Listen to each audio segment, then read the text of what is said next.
My best friend stayed chaste for my husband, but after rebirth, I took her husband. I've been alone my whole life, should we be together? It wasn't until my death that I realized my husband never touched me because he was deeply in love with my best friend.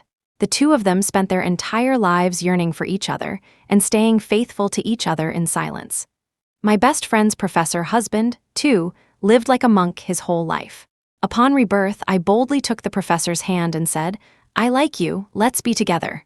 His eyes darkened as he responded, "Perfect. So do I." We were immediately in sync. This time, however, it was my husband and best friend who were unhappy about it. One racked by the final stages of lung cancer, I finally closed my eyes, succumbing to the darkness. Yet my soul didn't vanish. It simply left my body. I watched from the hospital room as my husband, Ethan, who was just over 40, and my childhood best friend, Lily, clung tightly to each other. They looked like a pair of lovebirds, whispering sweet nothings to one another. "Ethan, don't be too sad. Lily is gone now. Sophie, I'm just glad I still have you by my side. From now on, I'll be there for you, taking Lily's place. I'll even have a child with you and stay by your side forever. You don't have to take anyone's place. The one I've always loved is you. Ethan, I love you too. Well, isn't this just fantastic? If I weren't a ghost right now, I'd probably give this shameless pair a round of applause." I remembered when Sophie's husband, William, passed away from stomach cancer. She didn't seem all that devastated. Instead, it was Ethan who teared up and went out of his way to take care of everything for her. He even told me, "She'll be on her own from now on. You should look out for her." I comforted her back then, and she said, "Honestly, I've never loved Ethan. You don't understand. I envy you so much for having Ethan by your side." I was so naive back then, completely missing the subtext in her words. I hugged her and said, "We're all family. If it makes you happy, you can treat him like your husband, too." When I said that, I didn't notice Ethan's hand trembling so much that he knocked over his plate, nor did I catch the way Sophie gazed at him with such tenderness. Looking back now, my words were utterly inappropriate. 20 years of marriage, and I never realized they had been secretly involved all along. The bitterness and anger I felt turned into a powerful force, dragging my soul into the depths of the abyss. When I opened my eyes again, I was back in time 20 years earlier, sitting in a cafe. There we were, the four of us, at a group dating event. Across the table sat the young and vibrant Professor Ethan, who was still alive. He wore gold-rimmed glasses, and his delicate, handsome features looked like they were straight out of a comic book. In my previous life, Sophie had claimed she wasn't into tall, burly men. After the event, she took the initiative to ask Ethan out, and the two of them quickly got married. Meanwhile, I ended up with the leftover William, the rugged guy who didn't get picked. We eventually got together, after countless casual walks, and decided we were a good match. Now, looking at them again, I noticed how William's eyes stayed glued to Sophie the entire time. This time, I decided to make the first move. Even if things didn't work out, at least I could save Ethan from the path that led to his tragic end. "Professor Ethan, right? I think I like you. Want to go for a walk?" Sophie gave me a look of shock. Normally, I'd let her make the first choice in these situations. Ethan didn't say anything at first. I thought he might reject me, but to my surprise, he said, "Sure." He stood up, even picking up my bag for me. "Let's go." It wasn't until we had walked quite a distance from the cafe that I snapped back to reality. I looked at him apologetically. "Sorry about what I said earlier. Please don't misunderstand. I didn't mean what?" Ethan smiled faintly, pushing his glasses up with his index finger. "Don't you want to go on a date with me?" The rational part of my brain was completely disarmed by that smile. All I could hear was the pounding of my heart. To be honest, Ethan's appearance didn't fit the conventional standards of attractiveness. He was too refined, too delicate, and his slim build didn't exactly scream capable. But when he looked at me like that, I couldn't help but feel my heart skip a beat. "Professor Ethan, aren't you bothered by how ordinary I am?" He chuckled. "I think you're wonderful, Lily." In the days that followed, Sophie didn't come to see me. She was probably busy falling in love with William. I didn't care. My focus was entirely on dating Ethan. Back in those days, relationships weren't rushed. Dates were simple, just walking around and chatting about life and dreams. When I told him I had to drop out of school to support my younger brother and how much I regretted it, he suddenly interrupted me. Take the college entrance exams again, Lily. What? Try again. Academic qualifications will only become more important in the future. He was right in my previous life. I had been so preoccupied with avoiding Ethan and Sophie's affair that I hadn't even thought about this. But as someone who had been a housewife her whole life, I was clueless about academics. I hesitated. Do you really think I can do it? He took my hand. Believe in yourself, Lily. You can absolutely do it. Just as I sat down at home, I heard someone shouting from outside.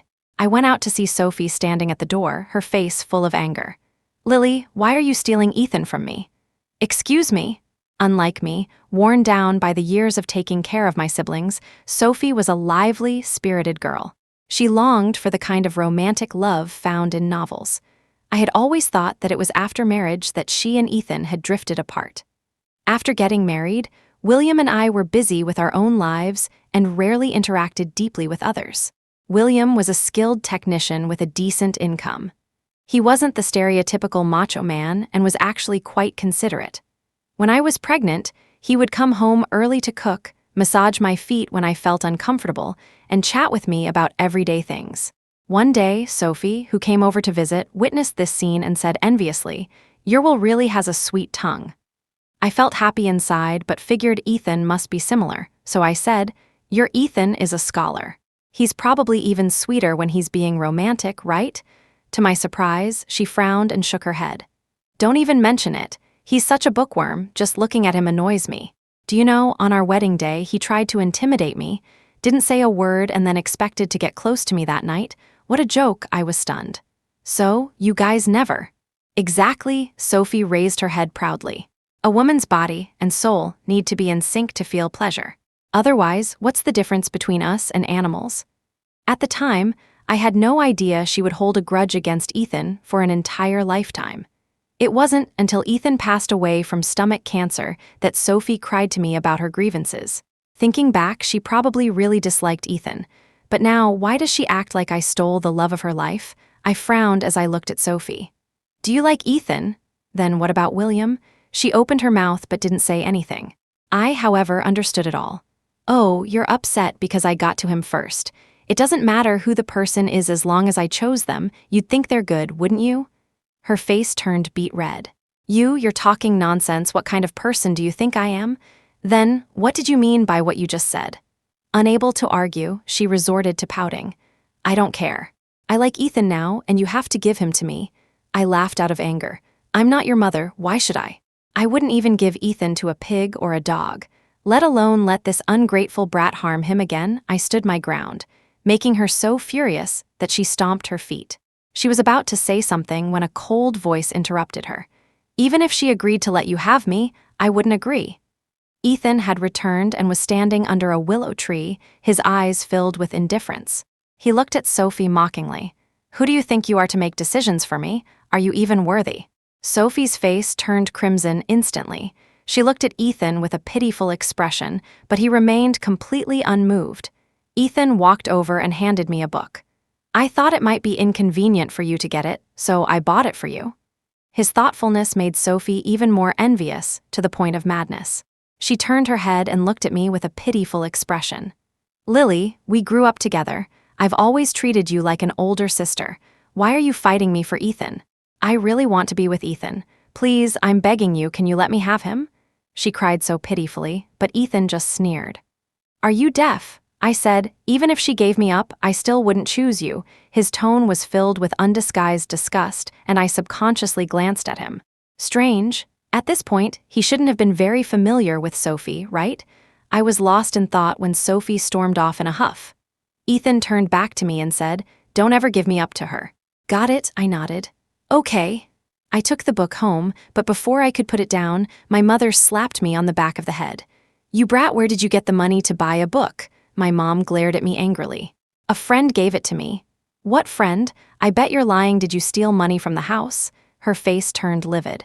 "Are you crazy? That money was for your brother's nutrition. I wanted to cook him a good meal since he finally has a weekend off, and you went and spent it." It was such a chaotic day that I've forgotten most of it. All I remember is that the next day, when Ethan saw my bruised face, he looked slightly awkward for once. Sorry, the book you bought got returned by my mom. His face darkened slightly. Don't worry, I'll definitely pay you back. It's not about the money. He sighed but didn't say anything else.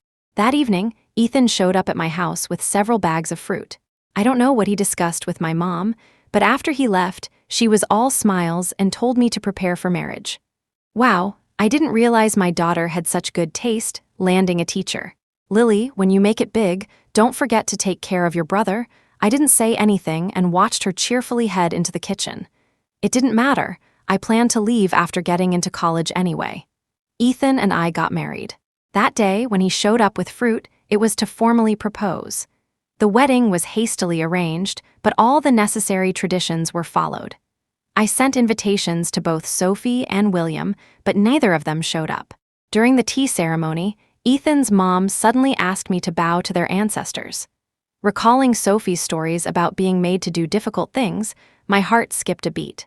Still, I obeyed and kowtowed 3 times with a loud thud, even bruising my forehead.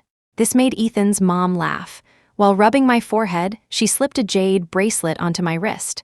Our family is modest and we don't have much. This heirloom is for you. Wait, what? This is what Sophie meant by throwing her weight around. I stared at the jade green bracelet, my emotions a tangled mess. Ethan gently held my hand. It's a gift from Mom, just keep it. After the toasts were done and the guests had left, the house finally quieted down.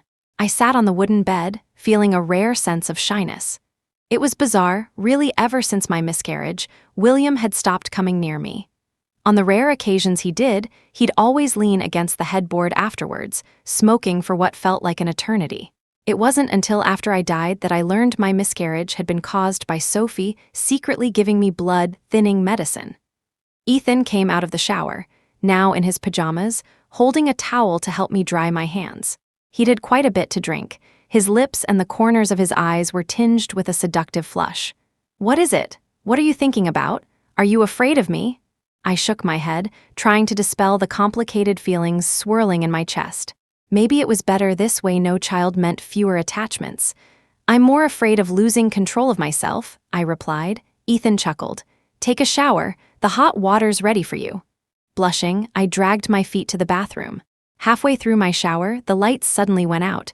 I let out a startled yelp. Just as I stood up, Ethan entered, holding a candle. He froze for a moment, his voice hoarse when he finally spoke. My wife is full of surprises. What happened next unfolded naturally. His warmth enveloped me, leaving me weak and pliant. Just as I was teetering on the edge of blissful unconsciousness, the lights flickered back on. Ethan's dark, obsidian-like eyes locked onto mine, as if I were his entire world. In my previous life, I hadn't seen Ethan often. I'd always thought of him as cold and aloof. Sophie had mentioned that after they married, he was constantly busy with work, often staying overnight at his office. He climbed the academic ladder from teacher to professor, and every penny he earned went to her. Sophie dressed to the nines, sipping coffee and shopping every day, while Ethan lived his entire life with just 2 worn-out work outfits. The thought brought a bittersweet ache to my heart. Ethan must have sensed my melancholy. He leaned down to kiss me. Lily, what's wrong? Did I do something wrong? I hugged him tighter. You're wonderful, honey. From now on, I promise to treat you so well. He nibbled on my lips, murmuring something I couldn't quite catch. When I tried to listen more closely, all I heard was a soft sigh. The next morning, I could barely get out of bed, unsurprisingly so. Blushing furiously, I clumsily crawled out of the covers, only to be pulled back by Ethan. Where do you think you're going so early? I need to make breakfast. He held on to me for a bit longer before finally getting up. You were exhausted last night. Sleep in a bit more. I'll handle it. Watching him walk away, his back covered in faint red marks, I buried my face in the blankets. Maybe marrying Ethan wasn't such a bad thing after all. Life with Ethan was so sweet it almost made me forget about Sophie. That is, until William suddenly showed up. To be honest, across 2 lifetimes, I'd rarely ever lost my temper with him. Back in the day, he was a decent husband and a responsible father. Aside from not loving me, he didn't have many faults. But when he stood in front of me now and demanded that I give Ethan back to Sophie, I felt a rage I could barely control. And what about me? It was as if he didn't understand what I'd just said.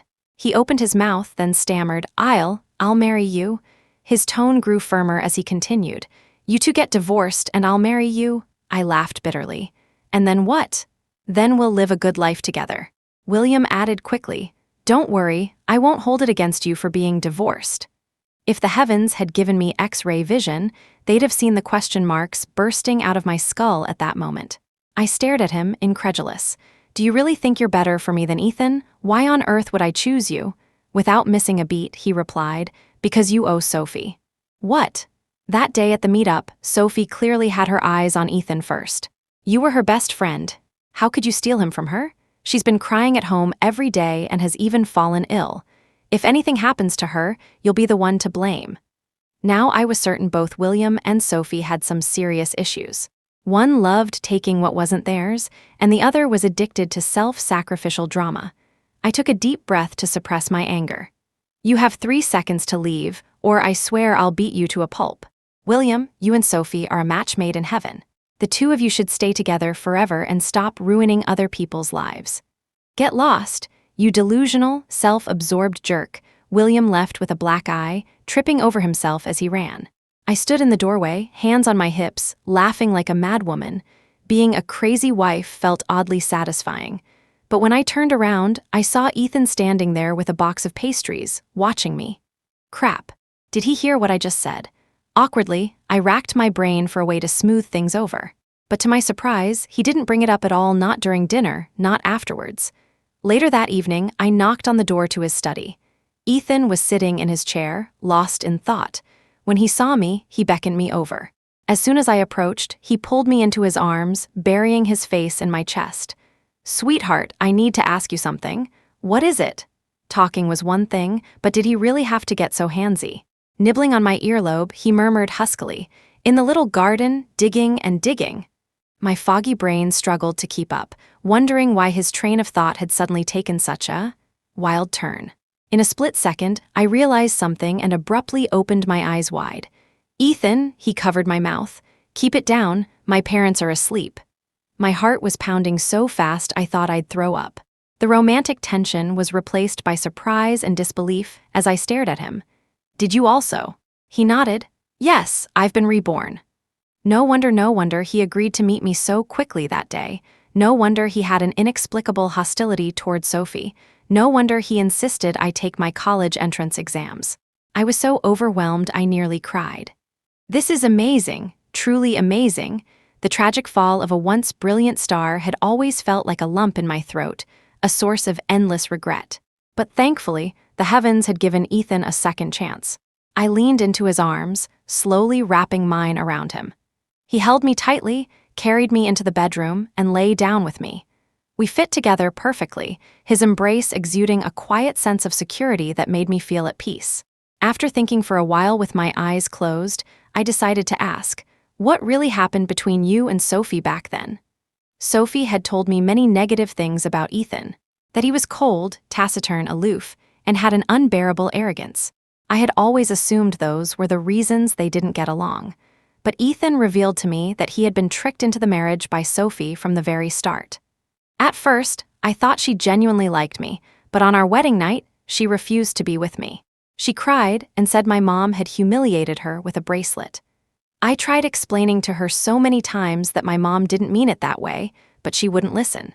Later, I lowered myself to beg her, but every time she deliberately humiliated me in front of others. After I got cancer, she admitted that she had regretted being with me not long after we started dating.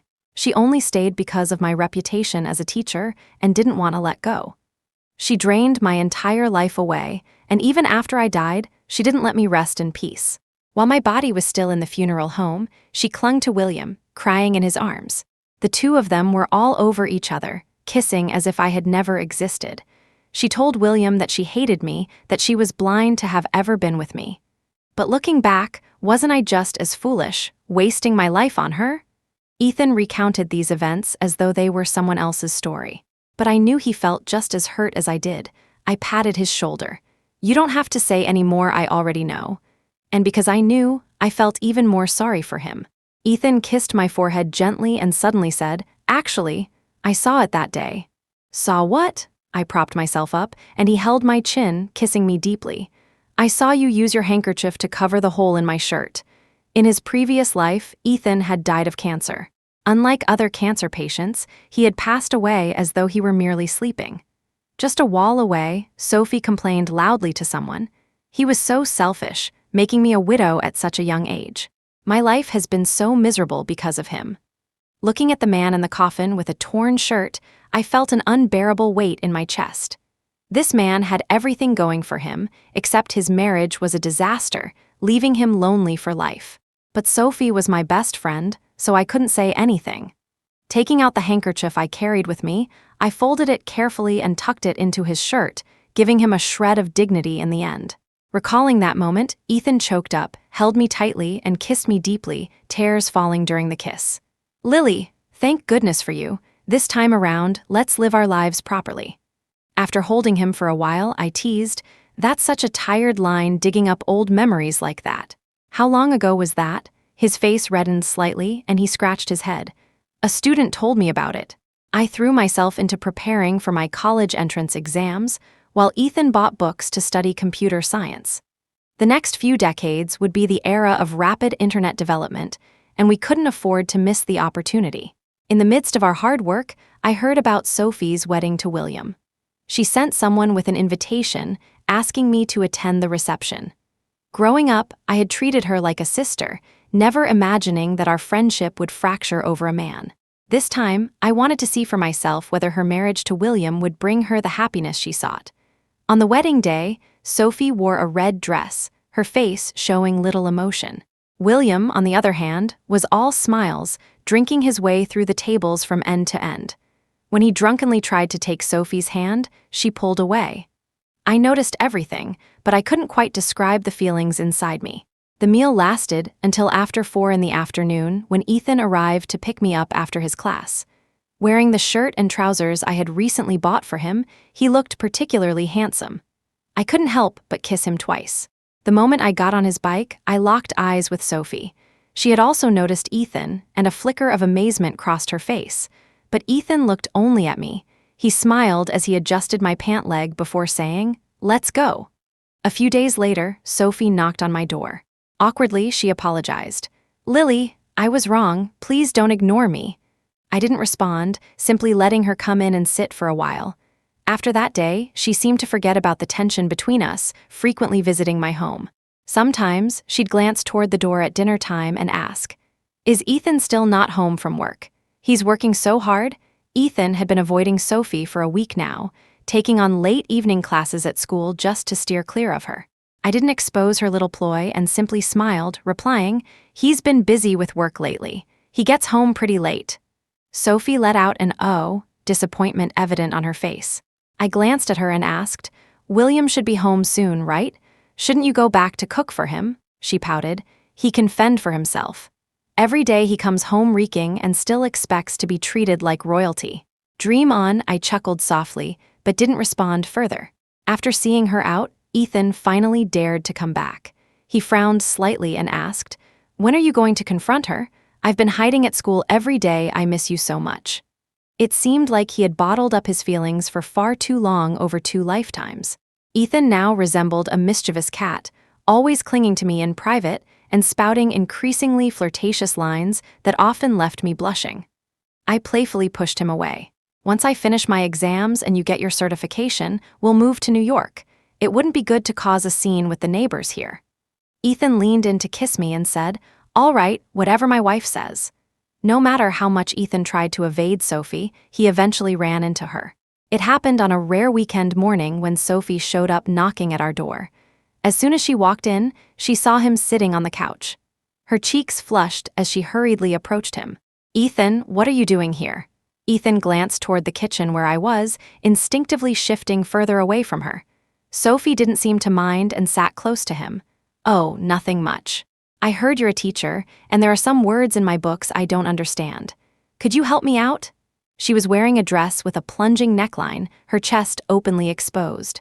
Ethan felt uncomfortable, and his gaze toward her was tinged with irritation. He stood up with a cold smile. "Miss Sophie, please have some respect. My wife is just in the kitchen." With that, he decisively walked away, leaving Sophie with reddened eyes. She bit her lip in frustration and turned, only to meet my calm, piercing gaze.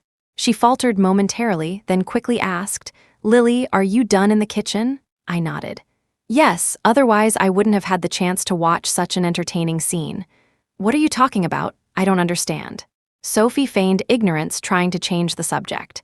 "Lily, why do you have so many books at home? Are they Ethan's?" "No, they're mine. I'm preparing for my exams." As expected, Sophie's expression shifted slightly.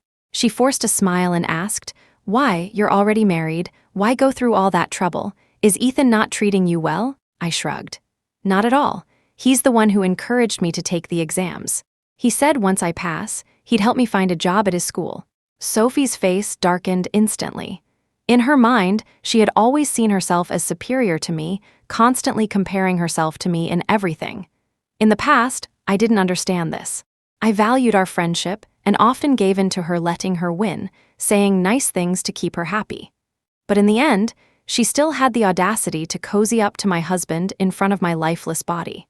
Thinking back now, how much of William's coldness toward her was actually orchestrated by her? How proud must she have been, knowing Ethan stayed loyal to me despite her advances? "Sophie, if you love comparison so much, I'll make sure you can never surpass me." After she left, Sophie didn't contact me for several days, and I focused on my studies. When I visited my mom, I overheard her saying that Sophie and her husband had been fighting. Apparently, Sophie wanted to take the exams too. William, being a technical worker, didn't understand much about it. He simply bought her the necessary books, thinking she could give it a shot. But after 2 days of studying, Sophie grew weary and frustrated. She ended up picking a fight with William and even hit him, leaving him with a visible injury. Hearing this, I felt a sense of justice served. It was immensely satisfying, and I found myself even more engrossed in my studies. The night before the exams, Sophie suddenly came to visit me. She brought a pot of chicken soup, saying it was to cheer me on. "Lily, I made this especially for you. It's from a chicken my mother-in-law raised for 3 years. It tastes amazing, you should try it." I stared at the golden soup and replied, "I don't think I can drink this." "Why not? Are you afraid I added something to it?" She practically confessed without me saying anything. I shrugged. "Exactly. I'm worried you might have tampered with it." Sophie was visibly annoyed but quickly masked her feelings with a smile. "We've been friends for over 10 years and you still don't trust me? That's so hurtful. If you don't believe me, I'll drink it first." She poured herself a bowl and gulped it down in one go. Then she poured another bowl and handed it to me. "See, now you can trust me." Looking at her eager expression, I smirked. "I trust you," but before I could finish, Ethan's voice called out from behind me, "Lily, Mom is looking for you. Come on in." All right, without sparing another glance at Sophie's shifting expressions, I smiled, said goodbye, and followed Ethan inside. The next day, Ethan took the day off to accompany me to the exams. When I came out, he handed me a thermos cup. By the way, Sophie was up all night with food poisoning. She ended up in the hospital. I chuckled at the irony. With her brain, I can't believe she managed to fool me for over 20 years. Ethan smiled warmly and said, "It's all right. You're not the only one she's tricked."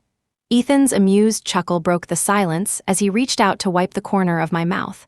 "That's right. We're partners through thick and thin. We've stumbled over the same bump in the road. Well, let's leave all the luck to William from now on. We can just focus on living our happy life." Hand in hand, Ethan and I strolled leisurely back home. As we reached the front door, there sat a scruffy-looking chicken right on the doorstep. Or rather, a man hunched over in the dark. "William, what are you doing here?" I asked, startled by his odd behavior. William's gaze flickered as he saw me. He rushed forward as if to embrace me but hesitated upon noticing Ethan's hand in mine. He took 2 steps back, his expression darkening. "Why?" he demanded. "Why what?" I asked, baffled. "Why did you choose him?" His voice trembled with desperation. I blinked at him, confused. "Obviously because he's handsome and has a great physique." "No, that's not it." He grabbed my hand with a cold, vice-like grip. "You were supposed to be my wife. We were supposed to have a child together. Don't you remember?" His grip tightened painfully. It hit me then William must have been reborn, just like me. Seeing his agitation, Ethan stepped forward, shielding me behind him. "William, what are you doing barging in here in the middle of the night?" "Let go of my wife." "Shut up," William snarled. She's my wife, we lived together for 20 years, and I was the one who buried her. Who do you think you are, trying to take her from me?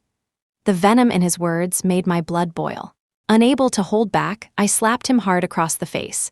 And now you remember I'm your wife? I spat, glaring at him with a fury that had simmered for far too long. Then, what about when you were cozying up to Sophie right in front of my dead body? Did you forget then? I took a step closer, every word dripping with disdain. Weren't you two true love? Weren't you staying pure for her? Weren't you giving me the cold shoulder day in and day out? William, during our 20 years of marriage, were you ever good to me? Do you even realize how I died? Why I got lung cancer? Wasn't it because you couldn't go a single day without thinking about Sophie, smoking in our bedroom every night until it killed me? I was only 40 years old. You bastard, the rage from my past life surged through me, leaving me trembling. This weak, despicable man had tormented me with his silent cruelty for decades, and now he dared to stand here as if he had any right to speak. Let me ask you, William, if it weren't for Sophie, would I have lost our baby? My words hit him like a freight train. He stumbled back, ashen-faced, his expression a mix of terror, regret, and grief. Then, as if his legs could no longer hold him, he collapsed to his knees, sobbing uncontrollably. I'm sorry, my love. I was wrong, please forgive me. I can't live without you. The man before me, clad in a filthy work uniform and reeking of sweat, was a pathetic shadow of his former self. It was obvious that life with Sophie hadn't turned out as he had hoped. How different it was compared to the days when I waited on him hand and foot, serving him tea and meals like he was a king. What did he miss more, me, or the convenience of having someone care for him? Even William himself probably couldn't tell. Ethan and I exchanged a glance, silently agreeing. Ethan stepped forward and pried William's hands away from me. He looked at him coldly, his voice sharp. If you truly care about Lily, I'm willing to compete with you fair and square as long as you're a free man. But your wife is still lying in a hospital bed waiting for you. Get out of here and take care of her. Don't come here causing a scene and tarnishing Lily's reputation. Ethan pulled me inside, shutting the door behind us. As we reached a quiet corner of the house, I leaned in and teased him. Ethan, if William does get divorced, would you really let me go? He trapped me against the wall, his lips brushing mine as he murmured, Not a chance. You're mine. The results of the college entrance exams came out. I had been accepted into a university in New York City. After discussing it with Ethan and his parents, we decided to sell the house and move to the city together. While packing up, I overheard that Sophie had finally asked William for a divorce. This time, William didn't try to stop her, and the two quickly finalized the paperwork.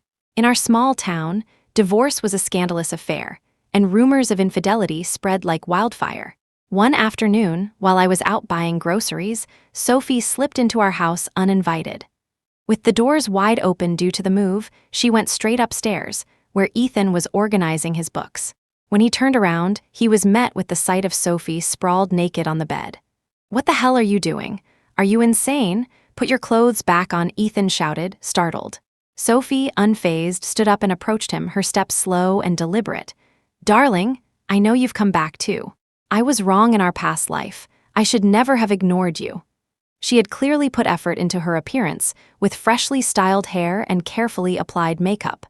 Confident that her figure was superior to mine, she advanced toward Ethan, her gaze seductive and inviting. She thought, men are easy.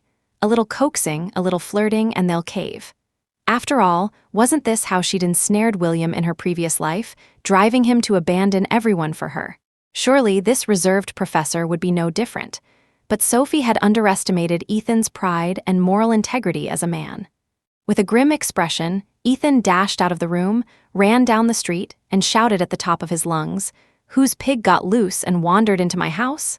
It was evening, and the neighbors were gathered outside, chatting in clusters. Hearing Ethan's outburst, they rushed inside, curious to see what was going on. Sophie, unable to dress in time, was exposed to a crowd of men, women, and children who all stood there, stunned.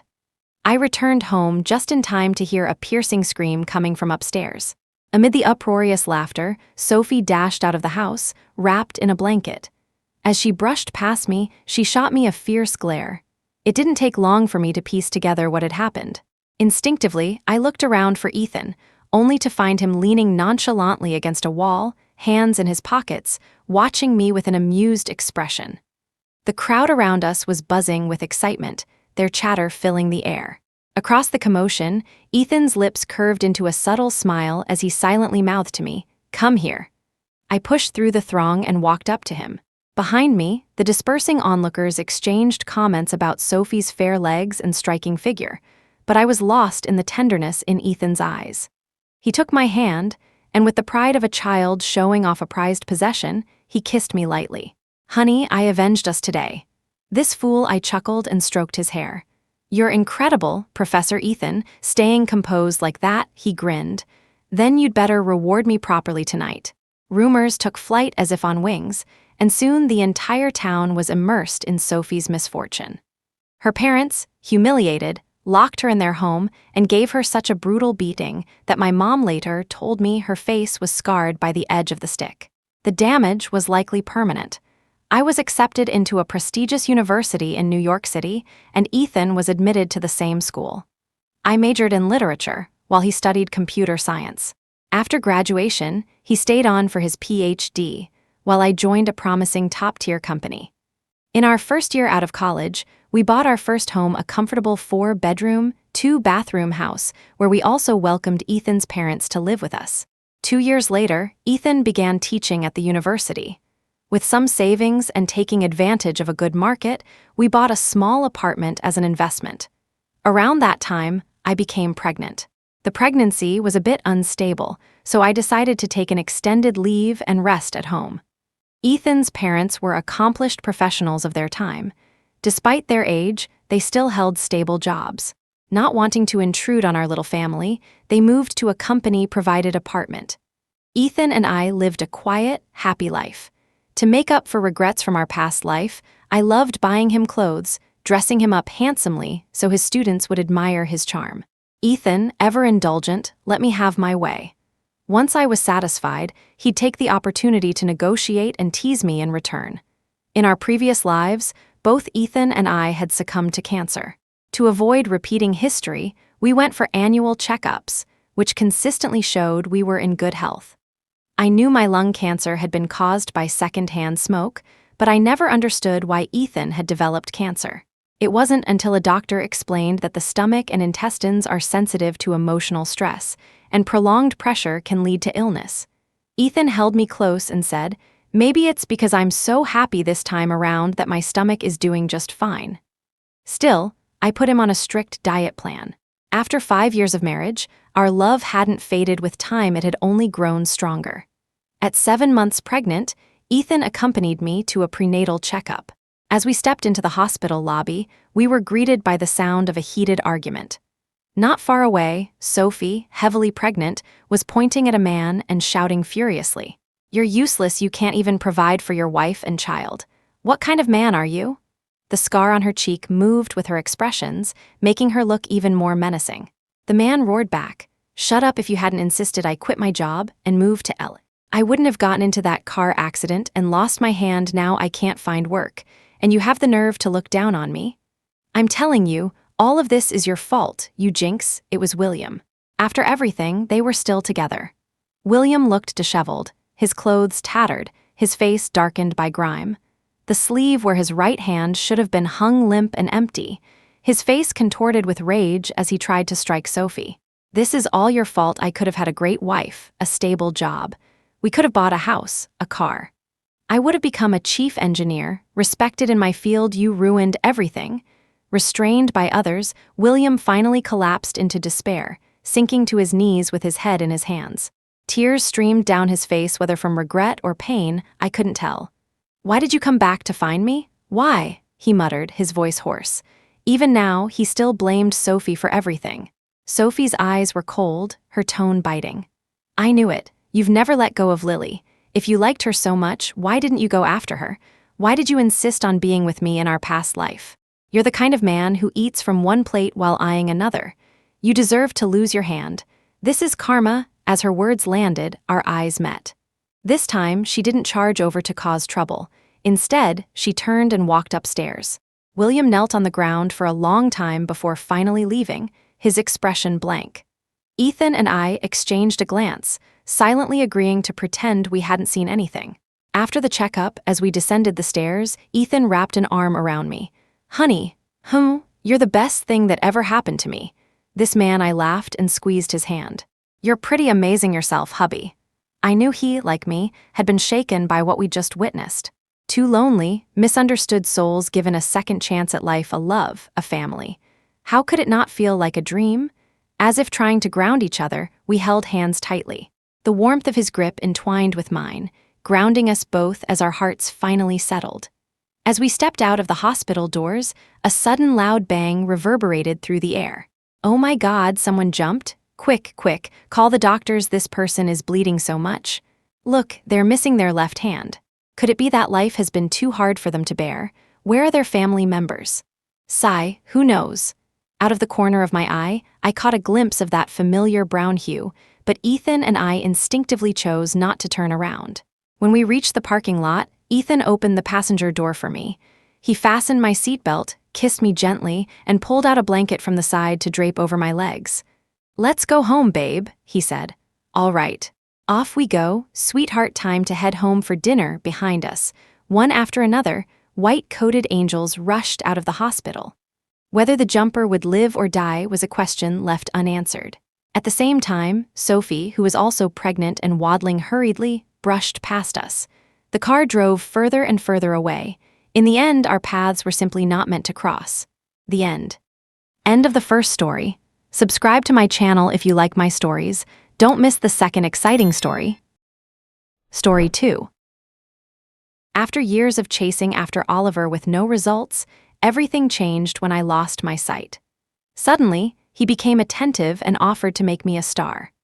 I sang until I lost my voice, completely unaware that the person standing on stage was his true love, Rachel, while I was merely her ghost singer. She stole my stage name, my voice, and rose to become an A-list pop star. At her concert, Rachel announced her engagement to Oliver, mouthing the lyrics on stage with deep affection. But this time, there was no sound. What they didn't know was that I had already regained my vision. 2 weeks after I lost my voice, Oliver showed up at my apartment. He carried a bunch of things and walked in with a familiar, affectionate tone. "Sophie, how are you feeling today?" "Not bad," I replied, forcing myself to keep my gaze steady on the doorway. Standing right next to him, hand in hand, was Rachel. She slowly took off her sunglasses, her eyes dark and menacing as she stared straight at me. What they didn't realize was that I could see everything perfectly. Their silent exchange of glances didn't escape me. Oliver stepped forward hesitantly. "Since your voice is recovering, let's start preparing for the concert next week. You just won a big award. Your fans are eagerly awaiting this performance." I replied calmly, but the doctor said I still need more rest. In the past, I always complied with Oliver's requests, no matter what they were, but seeing me refuse now, his tone changed. "As a singer, vocal strain is normal. If you're going to be this fragile, how can you call yourself a professional? Don't you care about your fans? What's the rush?" I chuckled, turning to look at him. Oliver froze for a moment, waving his hand in front of my face. Thankfully, I didn't flinch, not even a blink. He's in such a hurry, it must be because Rachel is getting impatient. If I can't sing anymore, her career as a singer will end, too. After all, she's been nothing but a thief stealing my life from the very beginning. For years, I chased after Oliver, only to be met with indifference. But after I went blind, his attitude toward me changed. He reached out and claimed he wanted to make me a singer. This had been my dream since I was a child, so I didn't hesitate to agree. He even promised that if I became famous, he would be with me. With no family by my side and complete darkness in front of me, Oliver became my only anchor in this world. For our future, I worked tirelessly, singing until my throat gave out. Finally, I went from being a nobody to standing on international stages. Then, during a small performance, something miraculous happened. I regained my sight. But the scene before me wasn't the audience I had imagined. Instead, I saw a giant, dark curtain. Sensing something was off, the stage crew's voice came through my earpiece, urging, "Sophie, what's wrong?" Keep singing, confused, I finished the performance, only to be whisked away immediately afterward. They shoved me into a car and drove off. It was just me and the driver in the vehicle. A while later, I saw Rachel exit the venue, surrounded by adoring fans screaming my name. Sophia, I maintained my act, pretending to be blind and oblivious the entire way home. Once there, I searched my own name online. The results left me in shock. On Rachel's profile page, there was her face next to my name. Sophia, rising pop sensation known for her angelic voice and captivating beauty. I clicked on one of her live performance videos, and my world fell apart. In every single video, the voice singing was unmistakably mine. 3. It turned out Oliver had been lying to me all along. Rachel was his true love, and she also dreamed of being a singer. But she was tone-deaf and completely unfit for the stage. When I lost my sight, Oliver saw an opportunity to use my voice to make Rachel's dream come true. The night I discovered the truth, I stayed awake until morning. The pain of blindness had once left me feeling weak and helpless, which is why I had blindly obeyed Oliver's every command. He controlled my phone, monitored my life, and forbade me from venturing outside or holding fan meet and greets. I had always mistaken his behavior for possessiveness and never resisted. Now, the truth was clear. Oliver's control over me had been solely to ensure Rachel could safely pursue her fraudulent career as a singer. How could someone live with themselves after stealing someone else's voice and identity? If I hadn't regained my sight, I might have been deceived by them forever. Out of gratitude for Oliver's initial support, I had planned to confront him, demand compensation, and walk away quietly. But the shamelessness of this despicable couple knew no bounds. The night I lost my voice, Oliver brought Rachel to visit me, and they proceeded to make out right in front of me. I resisted the urge to vomit, clenching my fists so tightly my nails dug into my palms.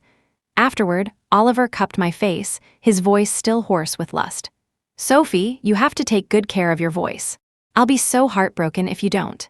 I forced a faint smile, pretending to grope around in the air blindly as I made an excuse to retreat to the bathroom.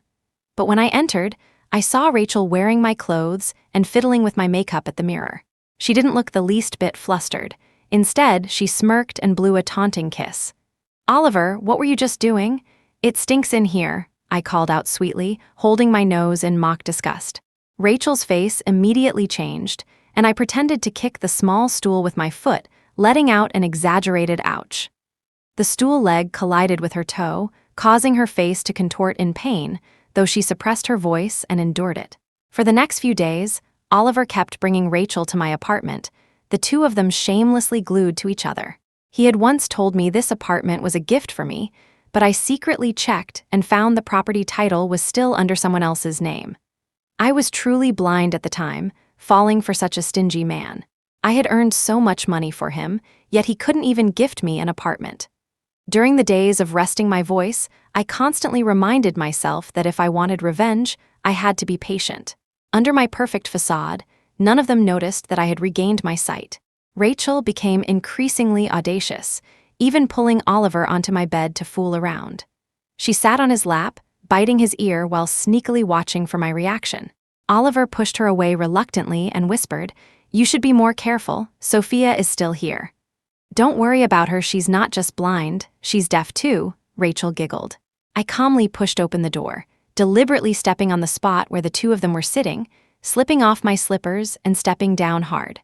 Rachel let out a sharp cry of pain, and Oliver quickly covered her mouth. Pretending not to notice anything, I casually kicked Oliver and innocently asked, "Oliver, why are you on my bed?" Oliver chuckled awkwardly and dragged Rachel off the bed. "Your room gets such nice sunlight. I was just soaking it in. I won't disturb your rest anymore." 2 weeks passed, and Rachel began pushing Oliver to urge me back to work. Oliver started visiting me every few days, speaking to me in soft tones. I knew this was just a ploy to make me obediently comply. Too bad for him, such tricks wouldn't work on me anymore. After stalling for a few more days, I finally agreed to Oliver's request and successfully staged a concert.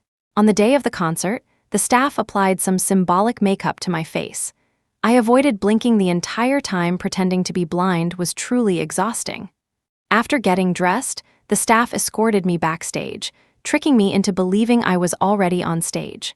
Through my earpiece, I heard the fans' cheers, and the director asked me to greet them.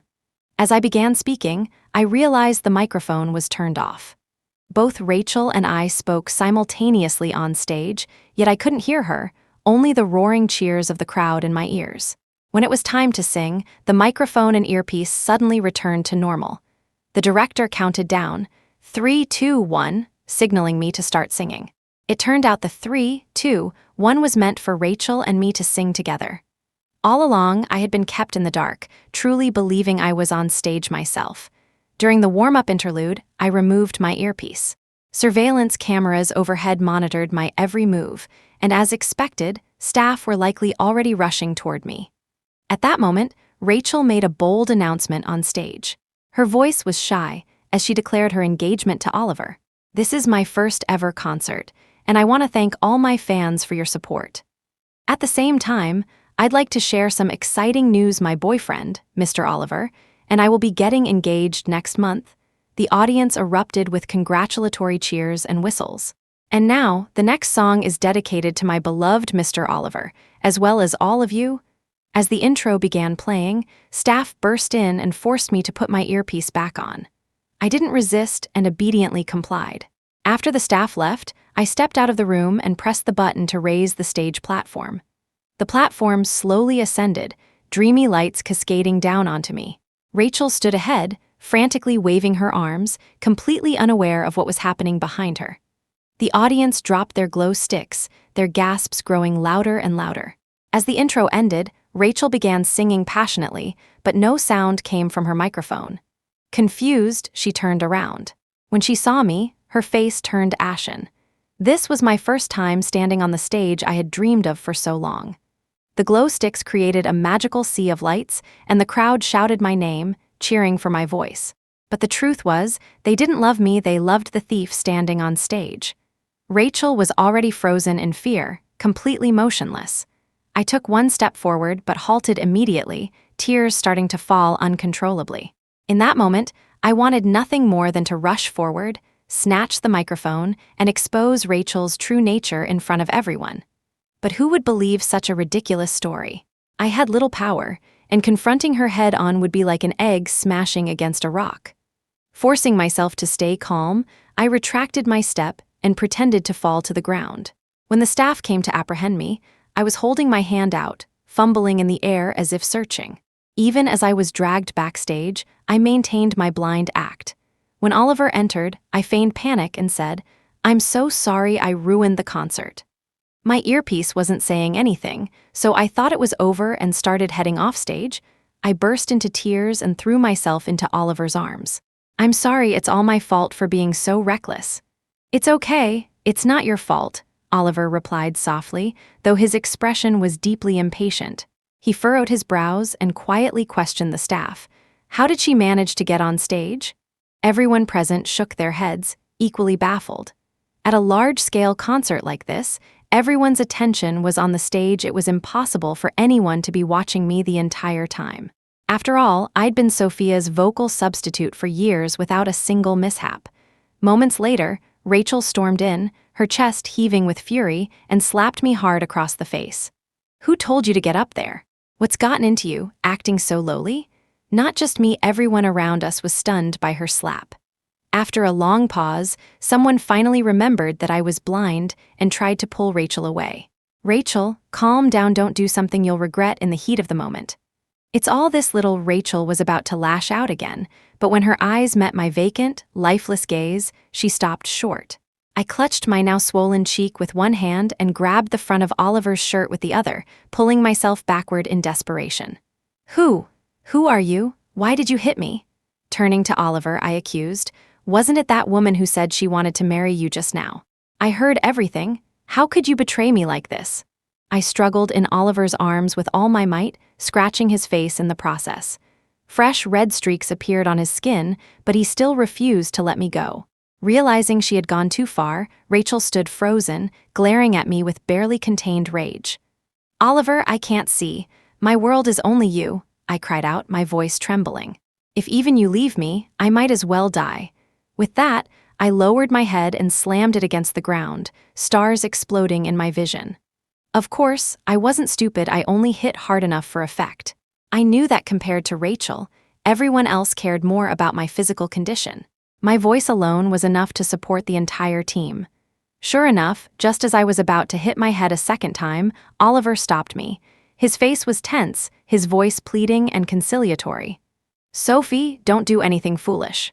You misheard, it was just the staff joking around. I only want you in this lifetime. How could I possibly marry anyone else?" "Then swear it," I demanded, refusing to relent. "Swear that if you betray me, you'll be struck by lightning." Oliver's face darkened immediately, his voice turning cold. "Sophie, what's gotten into you today? You're not usually like this. There are so many people watching. Stop making a scene." Tears rolled down my cheeks as I clung to him, playing the part of the aggrieved lover. "I don't care. You have to promise me, or I won't sing anymore." Now visibly flustered, Oliver quickly made his vow. Fine, I swear. If I betray you, may I be struck by lightning." As soon as he finished, he cast a reassuring glance at Rachel. At that moment, Rachel's face turned ashen. I had already ruined the concert, and now their engagement might be postponed. Her glare was so venomous, I could almost feel her wishing she could devour me whole. How did she accidentally end up on stage? "There's no way this was a coincidence," Rachel muttered under her breath, trying to suppress her anger as she spoke to Oliver. Oliver didn't respond. Instead, he turned to me, his voice soft and coaxing. "Sophie, can you tell me how you got up there?" Of course, I could tell he was fishing for information. "Oliver, what are you talking about? I don't understand. Wasn't I just on stage singing? Something happened and I don't know where I went." The tension in his expression eased slightly, though his eyes continued to scrutinize me. "I'm tired. Let's go home," I said, tugging at his arm as if trying to stand. Suddenly, Rachel knocked over a vase on the table. The shards of glass fell right next to my hand. Oliver didn't react, exchanging a subtle glance with Rachel instead. Under their watchful eyes, I calmly placed my hand over a shard of glass. The searing pain made tears spring to my eyes immediately. Oliver finally breathed a sigh of relief and helped me up to tend to my wound. Rachel, however, wasn't ready to give up and grabbed his arm. "Oliver, she's faking it, I can feel it," but Oliver shook her off forcefully, his tone sharp with irritation. "Have you had enough?" "Oliver, what's wrong?" I asked, feigning unease as I leaned closer to him. Seeing the blood on my hand, the furrow in his brow softened. "It's nothing. Let's go," he said. The staff in the room followed us out, leaving Rachel alone inside. As we walked away, I could feel her hateful gaze boring into my back. She must despise me now, but the real drama was yet to come. As I looked up at Oliver's deceitful face, I clenched my fists tightly in secret. The blood from my wound threatened to break through the makeshift bandage as I forced myself to remember this moment. The pain of betrayal and having my life stolen, I would make sure they both paid for it. Neither of them would escape. Back at the apartment, Oliver didn't leave immediately. Noticing the dried blood on my palm, he brought over a first aid kit and carefully rebandaged my hand. "How could you be so careless?" he muttered, blowing on the wound gently, his tone tinged with indulgence. The sting of the antiseptic reminded me not to fall for this man's false tenderness again. Before I lost my sight, a single kind word from him could make me happy for days. But now I knew better. It was all part of his manipulation. I despised myself for my naivety and ignorance, for wasting my precious youth on someone like him. At the same time, this deceitful man sent chills down my spine. One moment he was deliberately causing me to step on broken glass, and the next, he was feigning concern and asking about my well-being.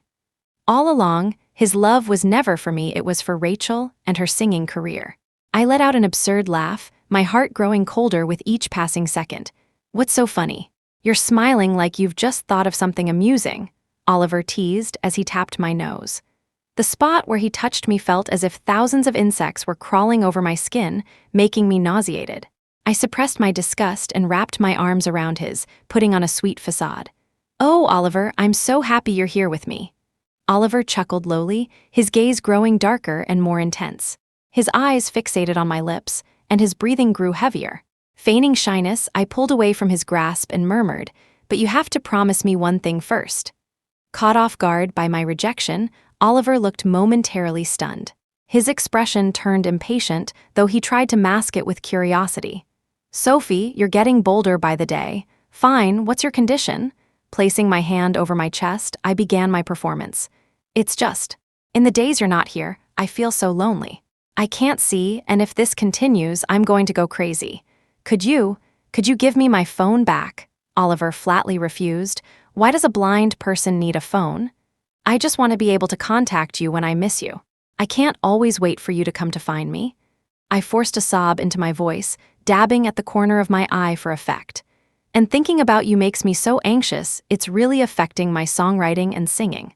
As expected, the mention of singing made Oliver hesitate. Finally, he relented. Fine, I'll give you your phone back, but you can't contact anyone other than me without my permission. And I want to know everything you do each day, who you meet, where you go. I resisted the urge to punch him and obediently nodded in agreement. That evening, I claimed I wasn't feeling well and avoided spending time with Oliver. Coincidentally, Rachel kept calling him in a frenzy, and he eventually left in annoyance. The next morning, I got up early and took my phone to a repair shop to have it checked.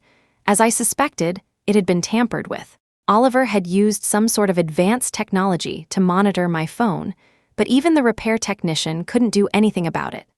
Left with no other choice, I used the few $100s I had on me to buy a second-hand smartphone from the shop. When I returned to my neighborhood and stepped back into the surveillance camera's range, I resumed my act as a blind woman using a cane. Passers-by gave me strange looks, and I had to stifle a laugh myself. Maybe, aside from being a singer, I could also consider a career in acting. I found a bench and sat down, lost in thought about my next move, before long, hurried footsteps approached from a distance. Oliver stopped in front of me, his face full of anger. "Where have you been?" I figured he must have checked the location history on my phone. "Don't worry, I just wanted to go out for a walk," I said calmly. Oliver snatched my phone and checked all the apps and activity logs. Once he was satisfied that nothing seemed out of the ordinary, he handed it back to me, his tone softening. "Sophie, it's dangerous out there. Don't wander off on your own, I worry about you." Yet as he said this, his expression betrayed a faint trace of disdain. I couldn't believe how many times in the past few years I had been fooled by this superficial concern of his. Despite the disgust churning inside me, I played along with his act for now. Seeing me nod obediently, Oliver smiled with satisfaction. He helped me back home and mentioned that he'd be going on a business trip for a week. "Sophie, don't slack off during this time. You need to write new songs. You're just one step away from becoming a top-tier artist. You have to focus on your new album and increasing your visibility." I nodded along to his nonsense, pretending to agree with everything he said. That evening, as soon as Oliver landed in the Maldives, Rachel's IP address mysteriously matched his. On the day of her concert, a video of me storming onto the stage went viral. The company quickly claimed I was just a staff member, quelling the incident. In response, Rachel announced that she would be taking a break. She flooded social media with pictures of herself enjoying the Maldives, clearly living her best life. Some of the photos even subtly featured Oliver's hand or silhouette, as if she were hinting at their relationship. Fans went wild in the comments. "Ah, handsome guy and gorgeous girl, they're perfect together. This couple is so good for the eyes, Sophie. Have fun." Meanwhile, I sat in front of my screen, feeling like a wretched rat spying on someone else's happiness. No, this happiness should have been mine without me. They wouldn't be living like this. Hatred burned fiercely in my chest. I stayed up all night, finally finishing a song I had abandoned 6 months ago. I recorded a demo and immediately sent it to several other record labels, hoping for a chance to escape Oliver's grasp, but all I received were rejections. The responses were almost identical. "Your vocal quality is excellent, but it seems like you're deliberately imitating Sophia. Sorry, but we're looking for singers with individuality, not imitators." Staring at those cold words, I wanted to scream, "I am Sophia. Is there no justice left in this world?" Mediocrities, they're all mediocrities. They can't even tell the difference between authentic singing and imitation. As I was drowning in frustration, a familiar name shot to the top of the trending list. Ethan's Return Home. Just the title alone was enough to conjure up the image of a dramatic battle over a wealthy family's inheritance. Ethan, the eldest son of the Carter family, was Oliver's half-brother. Rumor had it that after Ethan's mother passed away, he did everything he could to stop his stepmother and Oliver from entering the family. His father, furious with his actions, sent Ethan abroad against his will while he was still in middle school. When I first got to know Oliver, I heard about Ethan occasionally through his friends. Later, I realized Ethan had become a taboo subject for Oliver. Mentioning his brother's name would immediately sour his mood. Now, for the first time in years, Ethan was back. The drama-loving netizens were quick to speculate that his return wasn't without an ulterior motive. Someone even spotted Ethan at the airport. The photo showed him in dark sunglasses, his sharp profile exuding an air of cold sophistication. At the same time, a gossip account posted photos of Oliver vacationing in the Maldives. The accompanying caption was dripping with sarcasm. One second, the younger Carter heir is lounging on the beach. The next, he looks unbothered upon hearing his older brother is back. Is this his way of rushing home for a heartfelt reunion? Such deep sibling affection, that evening, Oliver called me. "Sophie, don't go anywhere these next few days. Wait for me to come back and we'll move out," he said abruptly, his tone unusually tense. Though I didn't know why we had to move, I had a hunch it was related to Ethan. Of course, I didn't listen. The next day, I grabbed my demo and went to a record company. Word had it that Ethan had acquired the company before his return. With a mix of nerves and hope, I handed my demo to the receptionist. "Hi, this is my original work. Could you please pass it on to Mr. Carter? At least let him listen to it before deciding to reject it. I'd really appreciate it." The receptionist, overwhelmed by constant phone calls, barely nodded. I wasn't sure if she even heard me. As I walked out of the office building, a sleek black Bentley emerged from the underground garage. For a brief moment, I caught a glimpse of the man inside, his profile cold and striking. I froze for a few seconds before pulling out my phone to compare the photo. It was Ethan. Over the next couple of days, I did some deep digging on an obscure online forum about the Carter family drama. Oliver was an illegitimate child. His mother's methods of marrying into the Carter family were less than honorable. No wonder he was so petrified of Ethan, afraid his brother would come back to settle scores with him and his mother. For 2 days, I waited at home, but there was no response, no email, no call. Even when I tried calling the record company, the line was perpetually busy. With Oliver's flight delayed for a few more days, I couldn't wait any longer. I stormed back to the company. The receptionist was still on the phone. In a corner, I spotted my demo folder buried in a pile of random clutter. Clearly, no one had touched it. Frustrated, I grabbed the folder and headed for the elevator. The receptionist hung up and yelled after me, "Ma'am, what are you doing? Why didn't you deliver my work? I want to see your boss." Her expression screamed, "Are you insane?" as she tried to block me and called for security. "Ma'am, please calm down. You can't go upstairs without an appointment. We'll have to call the police." 2 security guards appeared and effortlessly restrained me. Out of the corner of my eye, I spotted the familiar Bentley pulling up at the entrance. A tall figure stepped out, surrounded by assistants. Seizing the moment, I dropped to my knees with a dramatic thud and began wailing. Is there no law left in this country? A big company bullying a blind woman like me? I can't see. Do you know how far I traveled to get here? Do you think that's easy for me?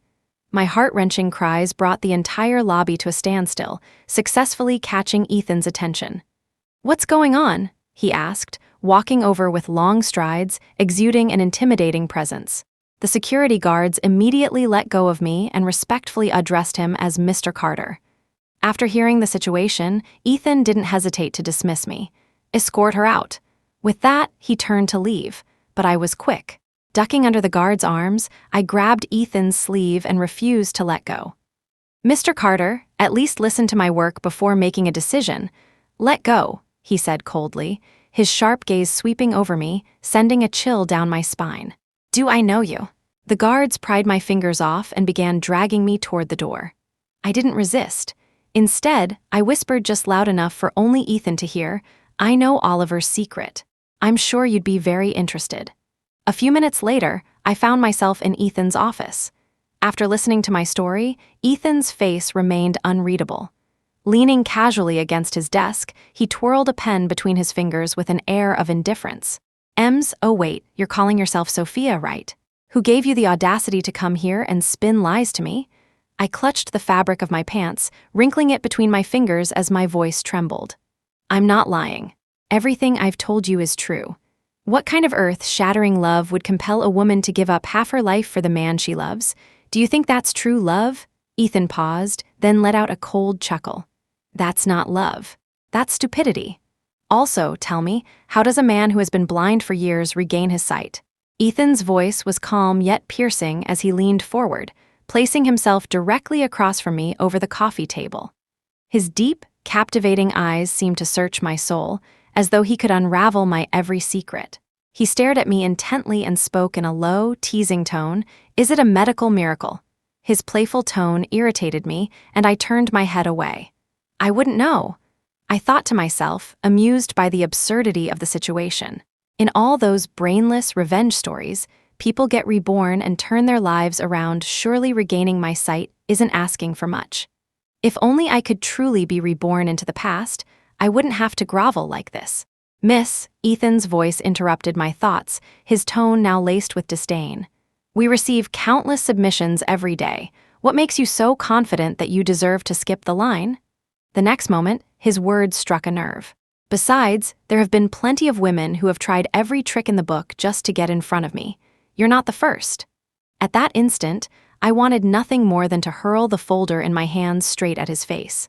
But I restrained myself, took a deep breath, and said calmly, Mr. Carter, I have faith in my work. I hope you'll hear me out before jumping to conclusions. I believe you will agree to work with me. And why is that? Ethan looked up, his expression finally serious. I placed the folder on the table and walked away confidently. Just before closing the door, I turned back and declared firmly, because the enemy of my enemy is my friend. That evening, Ethan had his assistant add me on WhatsApp, but he made no further comments.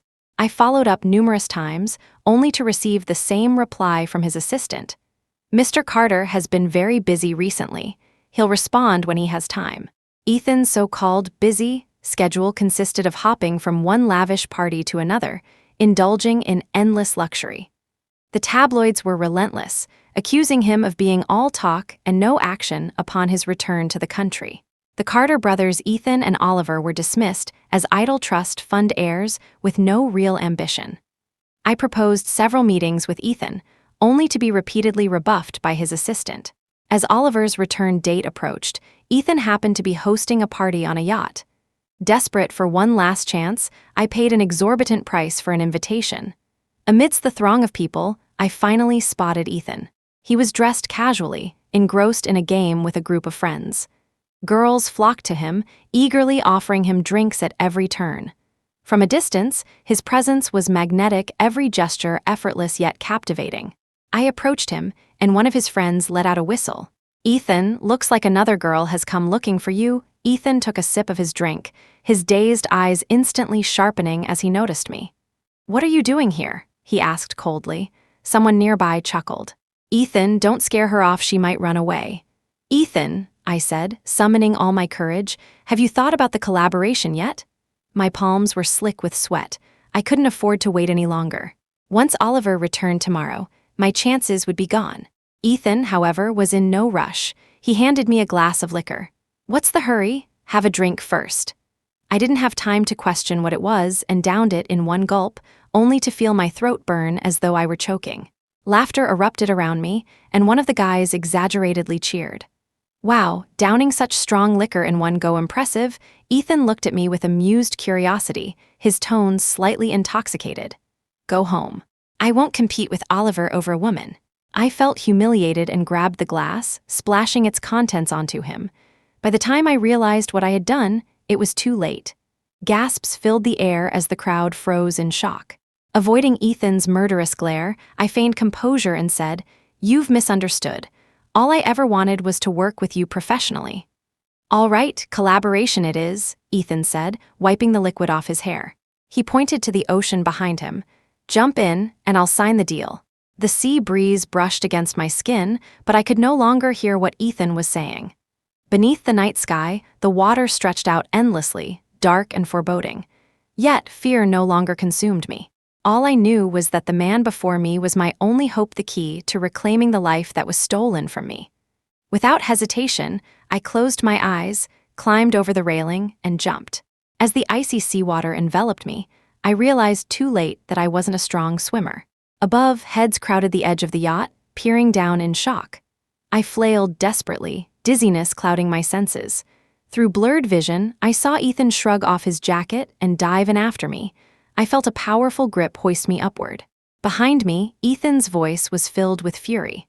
"Are you trying to throw your life away?" Once back on the deck, I coughed up a mouthful of water but managed to retort. "A stolen life is no better than being dead." Tears mixed with seawater as I rubbed my face roughly, trying to mask my emotions. In the end, Ethan agreed to my request. He promised to take me abroad to start over once he had settled his family's affairs. The next day, Oliver landed but was summoned back to the Carter estate immediately. When he returned, his expression was grim, and he silently began packing his belongings.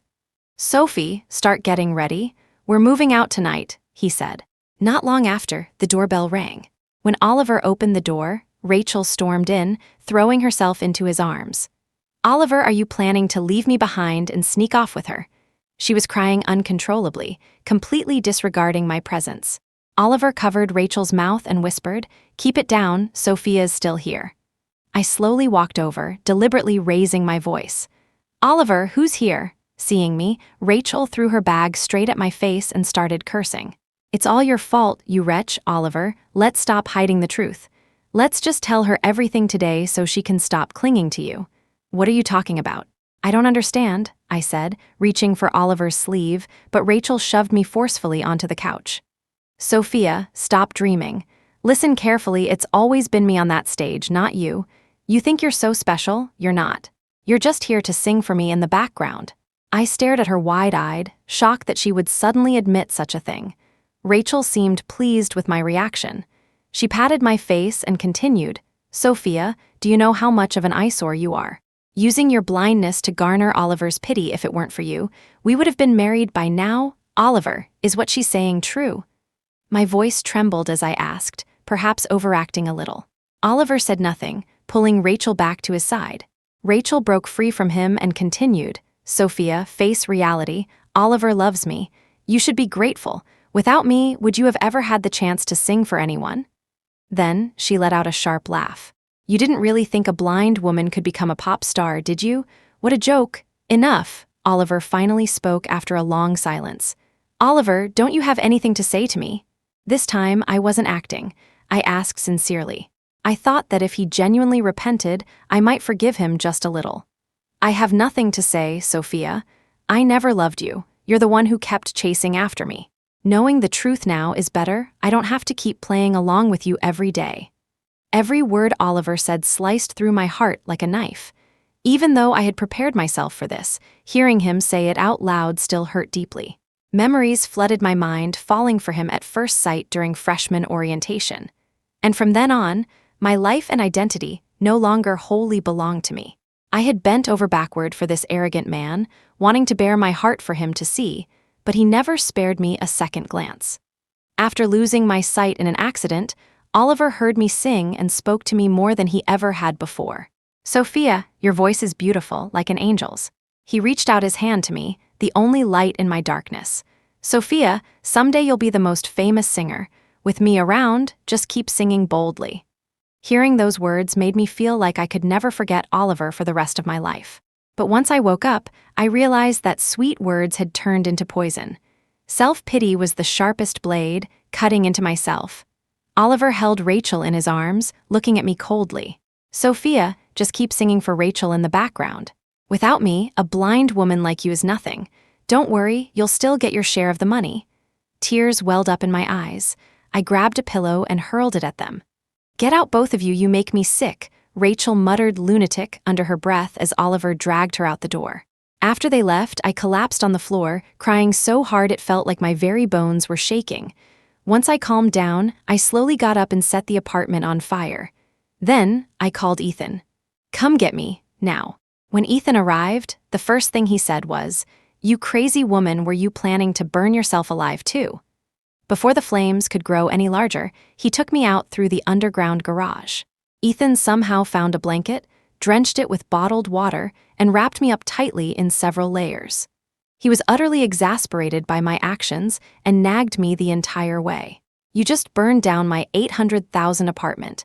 I'll be deducting that from your paycheck in advance." I stayed silent, still shaken from the fire. On the way down the mountain, we ran into Oliver driving back. He immediately stopped and got out to greet us, his voice shaky. "Ethan, what are you doing here?" The apartment suddenly caught fire, and I was just heading over to check. Ethan didn't even glance at him, letting out a cold snort. "Don't bother, it's gone." "What?" Oliver's face turned pale instantly, his tone becoming anxious. "I should still go take a look. What's there to see? It's all ashes now, unless you left something hidden in my apartment," Ethan mocked. Oliver quickly shook his head and stammered, Of course not." "Ethan, stop joking with me. I'll transfer the money for the apartment to you soon. Don't bother." Ethan stepped on the gas and sped off without another word. I crouched in the gap of the backseat the entire time, making sure I wasn't seen. "Stop hiding. He's long gone," Ethan teased mercilessly from the front seat. "You really have terrible taste. What about that guy was ever worth loving?" "I must have been blind, okay?" I retorted irritably. "Yeah, you were definitely blind back then," Ethan replied nonchalantly. I almost jumped up to smack the back of his head. The members of the Carter family one was more annoying than the next that night. We boarded a midnight flight to another country. I brought nothing with me, except for my portfolio of works over the years. Under Ethan's cover, Oliver should now be convinced that I was dead. Without me as his best backup singer, he and Rachel were probably running around like headless chickens. As the plane soared 10,000 meters above ground, I felt so small, yet my dreams felt so large that I was utterly lost about the future. I didn't know what lay ahead in this foreign land, but I was certain it couldn't be worse than my current situation. When we arrived overseas, Ethan didn't rush to launch me into the industry. Instead, he found me a vocal coach. The coach's name was Mark, a seasoned professional who had worked with many international stars. Mark was strict. He marveled at my natural talent and helped me develop my voice with rigorous training. For the first time, I received such systematic vocal education, and I didn't dare slack off even a bit. During breaks, I scrolled through the latest news about Rachel. Just 2 days after I left, she claimed to be ill and canceled her concert last minute. Many fans who had traveled long distances to see her vented their frustrations online. Since they couldn't criticize their idol, they turned their anger toward her management. Sophia's personal studio is such a joke can't even take care of Sophie's health properly. If the studio can't do its job, they should stop dragging our queen down. Meanwhile, Rachel's company began hosting overnight auditions for new talent. According to those who participated, the process was grueling, with both Oliver and Sophia overseeing the selection. Not a single candidate from the first round, many of whom were award-winning singing contest stars or social media influencers, was chosen. Some left the auditions fuming. Such a big company, yet they rejected everyone. Are they even serious about hiring, or are they just messing with people? I couldn't stop laughing as I read these updates. It seemed like they were truly desperate this time. There was no way they'd find another voice exactly like mine, no matter how hard they tried. Without me, Rachel's singing career was over. With my training schedule so packed, I didn't have much energy to keep track of those two back home. During my lessons with Mark, I experimented with new vocal techniques and fell even deeper in love with singing. Ethan would occasionally stop by to listen to me sing, usually finishing a drink before leaving shortly after. Each time we met, he seemed more and more exhausted. Mark mentioned that running a record label was just a side hobby. For Ethan, he had numerous other responsibilities to juggle. My impression of Ethan gradually changed. He didn't seem as frivolous as he appeared on the surface. Compared to Oliver, he was a much better person. After 6 months of grueling training, I finally got my first professional opportunity. I was asked to write a song for a popular singer and play the lead role in the music video.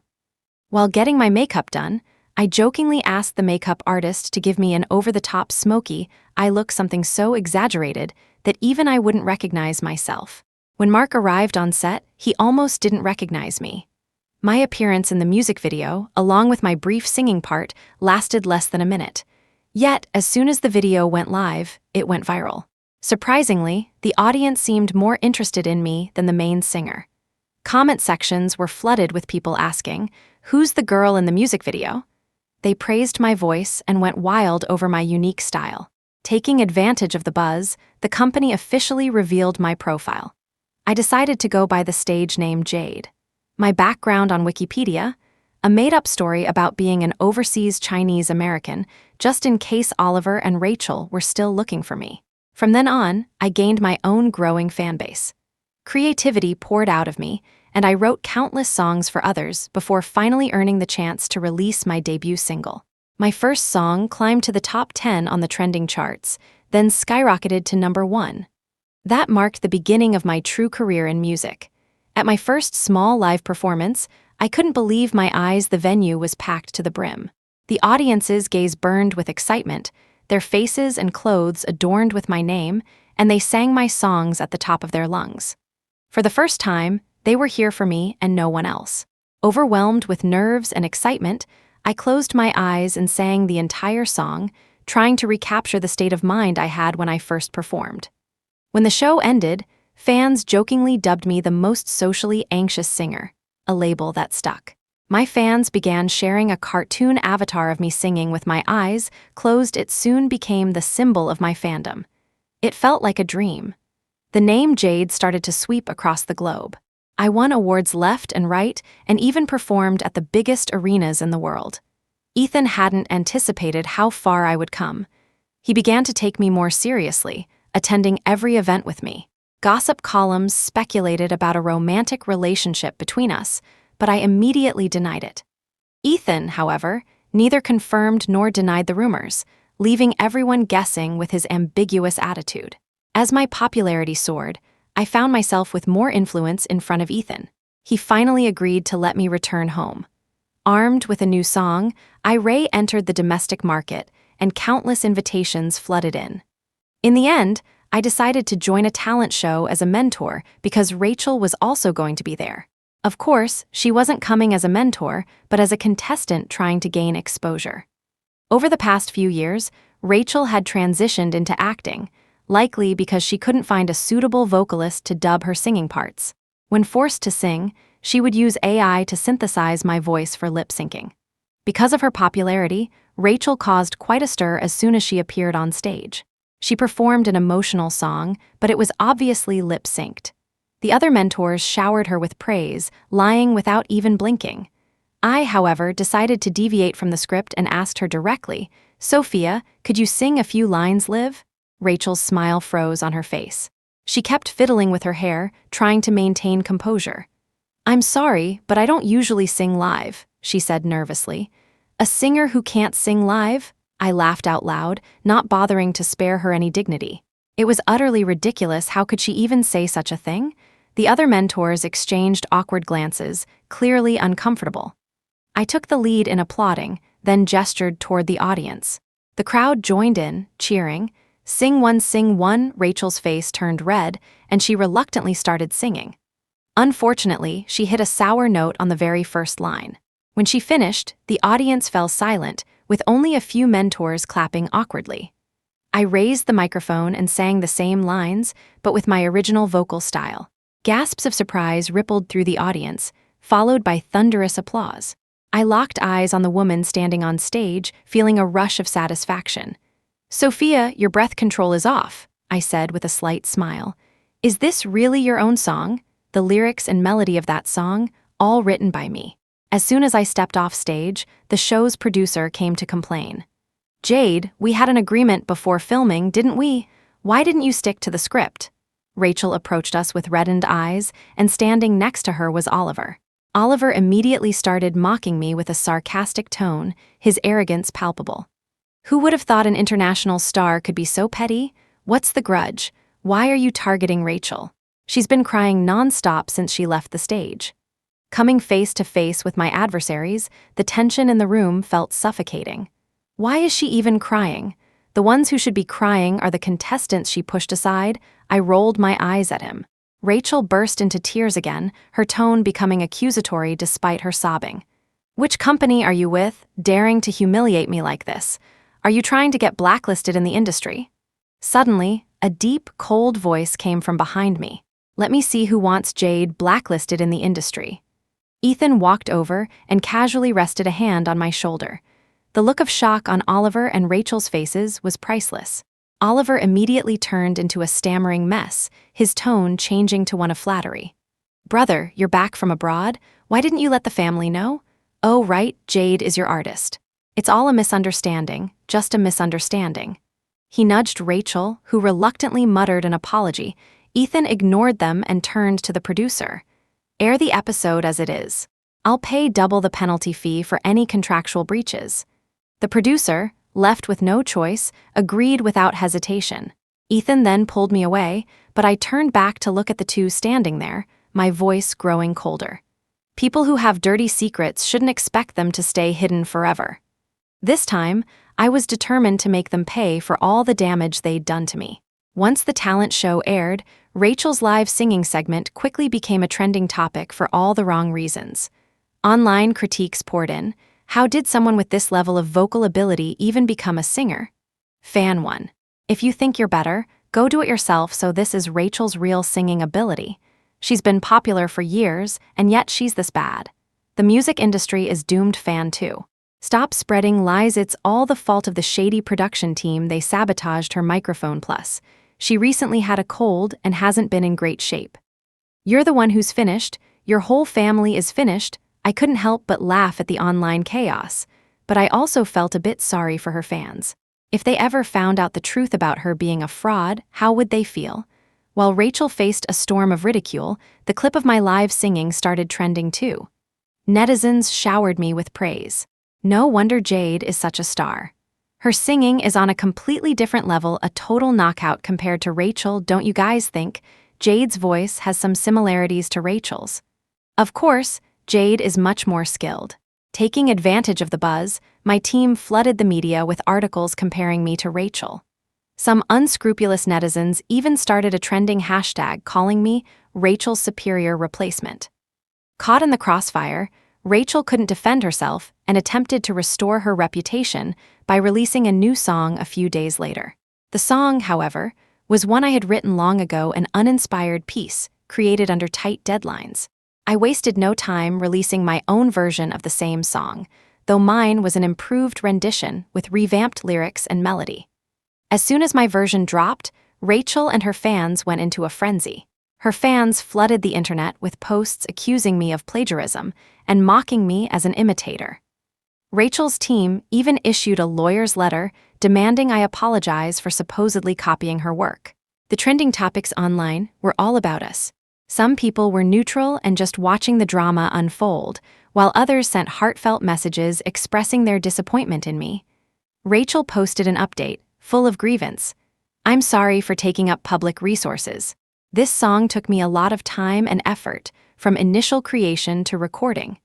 It's my most satisfying work, but now someone has maliciously stolen my labor. This is outrageous. I won't tolerate it." The plagiarist must apologize. Her fans followed suit, angrily declaring, "Plagiarism is shameful. The copycat must be held accountable." Watching the online frenzy, I wasn't fazed at all. Pointing fingers at the thief who stole from me, the actual creator, was a bold move that deserved admiration for its sheer audacity. So, I intentionally stayed silent for a few days, waiting for Rachel's birthday party. On the day of the event, I slammed down a stack of legal documents and copyright proofs, suing her for every song she had released since her debut. I publicly called her out on Twitter. "Rachel, can you admit that all these songs are your original creations? For all these years, you've been the actual thief." During the years I sang as Rachel's ghost singer, Oliver often pressured me to write new songs.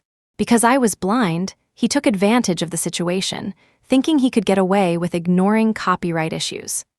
After regaining my sight, I discovered the loophole, organized all my creation materials, and applied for copyrights for every song. Rachel had no copyright documents, nor any proof of performer rights, yet she profited under the guise of originality, an act of sheer audacity. At the same time, I recorded a video with no makeup, holding my ID in hand, sharing every detail of how Oliver and Rachel deceived me. My name isn't Jade. My real name is Sophia. Today, I finally reclaim my identity. Oliver and Rachel took advantage of my blindness, forcing me to ghost sing for 5 years without my knowledge. The voice you've been hearing is mine. I am the real Sophia. Once the video went live, it exploded across social media. The shocking revelations sparked widespread discussion and even temporarily crashed the system. Rachel's birthday party was abruptly halted as officials from the Department of Trade and Industry arrived to investigate. After learning that Jade was actually me, Oliver came to my residence. His eyes were red as he grabbed me, exclaiming, "Sophie, it's really you're alive." I pushed him away with irritation. I wouldn't dream of dying before seeing you face the consequences. Oliver's gaze softened as he pulled out a stack of yellowed papers from his bag. They were the lyrics I had written spontaneously. Some pages were burned so badly that only half remained. "Sophie, I've always owed you an apology," he said, stroking the papers repeatedly, lost in memory. "After the fire, I regretted everything deeply. Losing you made me realize how much I can't live without you. I think about you every single day." I immediately raised my hand to interrupt him. "Stop right there. You were with Rachel while thinking about me? How can you even say that out loud? If you're not disgusted by yourself, I certainly am. Don't try to act sentimental here. Don't worry, I won't let you off the hook.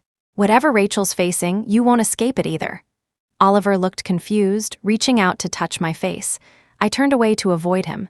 "Sophie, you've really changed. You're not the same anymore." I scoffed. "I am who I am. I don't need your evaluation. You would never treat me like this before. Didn't you once say you loved me the most? Sophie, can't you forgive me just once? Give me a chance to make things right?" I covered my ears, unwilling to listen to him any longer. "Oliver, let me be clear, I don't love you anymore. I'm neither stupid nor pathetic. There's no way I'd be with the man who ruined my life. Honestly, I wish you were dead. Do you understand?" "That's impossible," Oliver shouted, pointing at the lyrics. "Weren't these written for me? You once said you'd write songs for me, songs that you'd only sing for me. Have you forgot?" Just then, Ethan arrived in time, grabbing Oliver's arm and throwing him to the ground. "Brother, I never realized just how self-absorbed you are. Did your mother never teach you to have some self-awareness?" Oliver looked back and forth between Ethan and me, his face turning pale and then flushed. He got up awkwardly and sneered, "So that's how it is. I was wondering why you rose to fame so quickly. Turns out you hooked up with my brother. If it weren't for him, you wouldn't be where you are today. Relying on a man, what an achievement." Before he could finish, Ethan's furious punch knocked him to the ground again. "Watch your words. We have a legitimate working relationship. Everything I've achieved is through my own effort," I calmly refuted. "Seeing me with another man and acting all sanctimonious, didn't you sleep with 2 women at the same time? Shouldn't you be disemboweling yourself in shame?" Oliver shut up, too weak from pain to argue further. Ethan called security to drag him out. After an official investigation, Rachel's fake singing and ghost singing were confirmed. Since her debut, every event organizer and concert attendee demanded double compensation from her. Adding up the breach of contract penalties and fines from all the agreements, the total would be astronomical. Rachel's years of savings were essentially going down the drain. Her glittering career as a star had officially come to an end. What was even more chilling was that Oliver had privately tricked Rachel into signing some questionable contracts. Meanwhile, their company was exposed for financial misconduct, and Rachel was arrested to take the fall. Upon finding out about Oliver's schemes, Ethan's father was furious and kicked both Oliver and his mother out of the house. The emotional burden that had tormented Ethan for over a decade was resolved just like that. It was said that when Rachel was first incarcerated, she still held onto hope for Oliver and kept quiet about his deeds. However, Oliver never visited her, not even once. She eventually gave up and confessed everything, implicating him. Both were sentenced to prison, a twisted kind of together forever, in a sense. After these two were dealt with, I felt an immense sense of relief. During this time, I had kept track of all the expenses Ethan had spent on helping my career. I calculated an approximate amount and wired him a substantial sum of money. Ethan laughed when he saw it. "What's this supposed to mean?" "Debts should be repaid. It's my turn to show gratitude now," I replied. Ethan said nothing and immediately transferred the money back to me. I firmly refused to accept it, and after some back and forth, he finally agreed to keep it for now. To be honest, I had noticed his changing attitude toward me a long time ago. He was a successful businessman with multiple enterprises under his name, Yet he always made time to attend every one of my performances, personally handling even the smallest matters for me. Ethan, notorious for his germophobia, let me use his apartment as a studio, where lyric sheets were scattered everywhere, and he never uttered a single complaint. Sure enough, just a few days later, Ethan showed up with flowers and confessed his feelings to me. It would be a lie to say I wasn't moved by such an outstanding and handsome man. But after everything I had been through, I had long since lost hope in love. I couldn't bear to meet his gentle gaze, so I closed my eyes and refused him. "I'm sorry, Ethan. You're a wonderful friend and that won't change." "All right," he said, accepting it surprisingly calmly. "At least we can still be friends. People's hearts can change, and who knows? Maybe I'll still have a chance someday." Ethan remained my boss, and I continued to be the face of his company, raking in endless wealth for him. After the storm had passed, I held my first solo concert at Madison Square Garden. Tens of thousands of fans held glowing light sticks, their twinkling lights converging into waves of love that flowed toward me. In that moment, they were all here for me. This was a stage that belonged solely to me. The end.